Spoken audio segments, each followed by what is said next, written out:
మంగళగిరి రత్నాల చెరువులో ఖాళీగా ఉన్న భూములు పేదలకు ఇళ్ల స్థలాలుగా ఇస్తే బాగుంటుందన్న ఆలోచనపై ఆ భూముల్లో సిపిఎం నేతలు ఆదివారం పర్యటించారు. రిపోర్ట్. మంగళగిరి పట్టణం పరిధిలోని రత్నాల చెరువులో 134 సర్వే నెంబర్లో గల భూమిని పేదలకు ఇళ్ల స్థలాలుగా ఇవ్వాలని సిపిఎం సీనియర్ నాయకులు జేవీ రాఘవులు అన్నారు. ఆదివారం సిపిఎం మంగళగిరి పట్టణ కమిటీ ఆధ్వర్యంలో రత్నాల చెరువులో గల ఖాళీగా ఉన్న భూమిని సిపిఎం నాయకులు సందర్శించారు. పేదలకు ఇళ్ల స్థలాలు ఇవ్వాలంటే స్థలాలు లేవని ప్రభుత్వం చెబుతోందని, మంగళగిరి పట్టణంలో గల పేదలకు ఇళ్ల స్థలాలు ఇవ్వాలి అనుకుంటే రత్నాల చెరువులో గల భూమిలో ఇవ్వవచ్చని అన్నారు.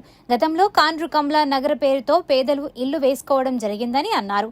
అయితే అధికారులు మాత్రం ఇల్లు తొలగించారని అన్నారు. అధికారులు మాత్రం ల్యాండ్ బ్యాంక్ కింద 50 ఎకరాలు ఉంచుతున్నట్లుగా తెలిపారని అన్నారు. 50 ఎకరాల భూమిని పట్టణంలో ఇళ్ల స్థలం లేని నిరుపేదలకు ఇళ్ల స్థలాలుగా ఇవ్వవచ్చని అన్నారు. ఈ దృష్టితో మంత్రి నారా లోకేష్ ఆలోచించాలని కోరారు. అయితే ఈ ప్రాంతంలో దళారులు కొంతమంది బయలుదేరి ఆక్రమించి విక్రయించుకోవడం జరుగుతోందని అన్నారు. దళారు చేతిలోకి భూమి పోకముందే పేదలకు ఇళ్ల స్థలాలు ఇచ్చే విధంగా అధికారులు చర్యలు చేపట్టాలని కోరారు.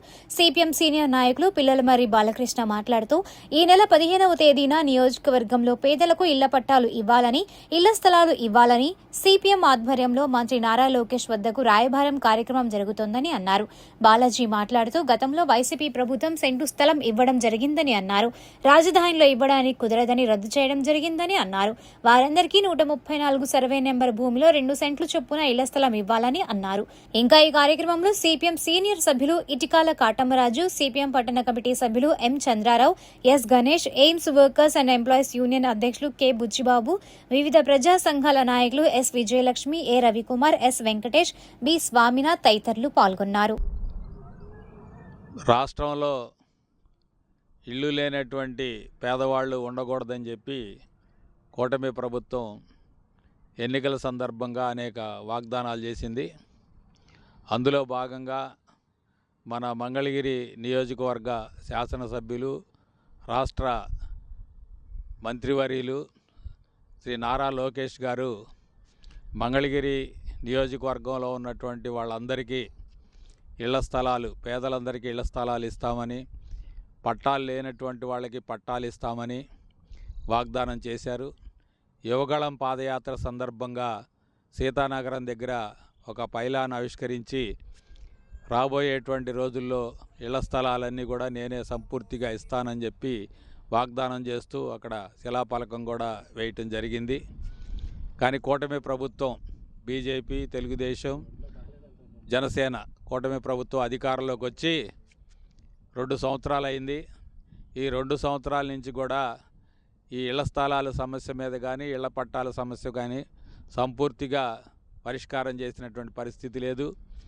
అరాకొరగా ఒక 2,000 మందికో 3,000 మందికో పట్టాలు ఇచ్చి చేతులు దులుపుకున్నారు గత సంవత్సరం. మరి సిపిఎం పార్టీ ఆధ్వర్యంలో అనేక ఆందోళనలు, పోరాటాలు జరిగినాయి. మున్సిపల్ కార్పొరేషన్కి పెద్ద ఎత్తున దరఖాస్తులు కూడా ఇవ్వటం జరిగింది. 20,000 మందికి పైగా ఇళ్ల స్థలాలు అవసరం ఉందని, అద్దెలకి నివసించేటువంటి వాళ్ళు, పేదవాళ్ళు ఉన్నారని చెప్పి మరి మా లెక్కల్లో తేలుతా ఉంది. వీళ్ళందరికీ కూడా ఇళ్ల స్థలాలు ఇవ్వాలి అని అంటే తక్షణం ప్రభుత్వ భూముల్లో వారి ప్రభుత్వం స్వాధీనం చేసుకొని వాటిని పేదలకు పంచాల్సిన అవసరం ఉంది. సిపిఎం పార్టీ పట్టణ కమిటీ ఆధ్వర్యాన మంగళగిరి పట్టణంలోని రత్నాల చెరువు ప్రాంతంలో 134 సర్వే నెంబర్లో మేము కార్యక్రమం తీసుకున్నాం. ఇళ్ల స్థలాలకి స్థలాలు లేవని చెప్తుంది ప్రభుత్వం. మేము అడుగుతా ఉన్నాం, స్థలాలు లేవని చెప్తున్నటువంటి లోకేష్ గారు, పెట్టుబడిదారులు, వ్యాపారస్తులు వస్తే ఎకరం 99 పైసలకి నేను ఇస్తాను అని చెప్తున్నాడు. అలాంటిది మరి 1000 ఎకరాలు తీసుకున్నటువంటి రైతుల దగ్గర తీసుకున్నటువంటి 1000 ఎకరాలు తీసుకున్నటువంటి ఆయన పేదలకు ఇళ్ల స్థలాలకు ఇవ్వడానికి ఏమిటి అని మేము అడుగుతా ఉన్నాం. అందుకని ఎకరం 99 పైసలు పెట్టుబడిదారులకు ఇస్తే వాళ్ళ వ్యాపారాలు జరిగితే వాళ్ళకి లాభాలు ఉంటాయి కాబట్టి, ప్రభుత్వానికి కూడా లాభాలు ఉంటాయి కాబట్టి ఆ ప్రయత్నం చేస్తున్నారని మేము ప్రశ్నిస్తూ ఉన్నాం. అందుకని ఇటువంటి పద్ధతులు అనేవి కాకుండా నిరుపేదలకు ఇళ్ల స్థలాలు ఇస్తానని చెప్పి వాగ్దానం చేసినటువంటి మీరు మీ వాగ్దానాన్ని నెరవేర్చుకోవడానికి ఈ 134 సర్వే నెంబర్ ఉన్నటువంటి 50 ఎకరాలు ఇళ్ల స్థలాలకు ఇవ్వాలని, అదేవిధంగా మంగళగిరి ప్రాంతంలో చాలా స్థలాలు ఉన్నాయి. ఆ స్థలాలన్నింటి కూడా ప్రభుత్వ దృష్టికి తీసుకురావడం జరిగింది. మేము ఆ స్థలాల సర్వే నెంబర్లతో సహా ఇచ్చాము. కాబట్టి వెంటనే ఇళ్ల స్థలాలు ఇవ్వాలని చెప్పి డిమాండ్ చేస్తాం. ఆధ్వర్యంలో ఏదైతే 15వ తారీఖు, జూలై 15వ తారీఖు శాసన సభ్యులు లోకేష్ గారికి రాయబార కార్యక్రమం చేపట్టాం. అందులో భాగంగా పేదవాళ్ళకి, ఇళ్ళు లేని పేదవాళ్ళకి ఇళ్ల స్థలాలు ఇవ్వాలని, అదేవిధంగా ఇళ్ల పట్టాలు లేని వాళ్ళకి ఇళ్ల పట్టాలు ఇవ్వాలని డిమాండ్తో మేము రాయబారం అయితే చేయడం జరుగుతూ ఉంది. ఈరోజు ప్రభుత్వ అధికారులు కానీ, ఇప్పుడు అధికారంలో ఉన్నటువంటి కూటమి ప్రభుత్వ రాజకీయ నాయకులు కానీ చెప్తున్నటువంటి ఏంటంటే ఇక్కడ ప్రభుత్వ భూములు ఎక్కడున్నాయి పేదలకి ఇళ్ల పట్టాలు ఇవ్వటానికి, ఇళ్ల స్థలాలు ఇవ్వటానికి అని దాటవేస్తూ ఉన్నారు. ఇదిగో మాకు ఈ రత్నాల చెరువు పక్కన ఉన్నటువంటి ల్యాండ్ బ్యాంక్ ఏదైతే ఉందో 134వ సర్వే నెంబర్లో ఇది 50 ఎకరాలు ఉంది. ఈ స్థలంలో, ఈ పొలాల్లో ఈ 134వ సర్వే నెంబర్లో పేదవాళ్ళకి, అర్హులకి ఇళ్ల స్థలాలు ఇవ్వచ్చు అని